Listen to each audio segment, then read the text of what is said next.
ఎవడు గుంట తీసేవాడో, ఎవడు గుంటలో నుంచి బయటికి లాగేవాడో తెలుసుకొని ఉండాలి. ఎవరు నిజంగా ప్రేమిస్తున్నారో, ఎవరు నటిస్తున్నారో తెలుసుకోవాలి. కానీ ఏం చేద్దాం, ప్రేమ అనేది పవిత్ర హృదయం నుండే కాదు, గ్యాంబ్లింగ్ మాస్టర్ల దగ్గర నుంచి కూడా వచ్చింది. దానికి బుక్కై చాలా మంది జీవితాలు నాశనం చేసుకున్నారు.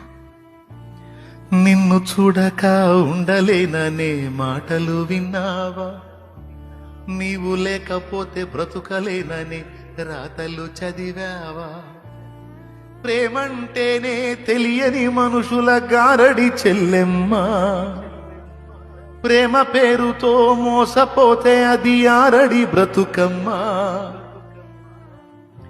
నీతి మాలిన మనుషుల ప్రేమలు నిజమనుకోకమ్మా, ఎండమావిలో ఎన్నడు దాహం తీరదే చెల్లెమ్మా,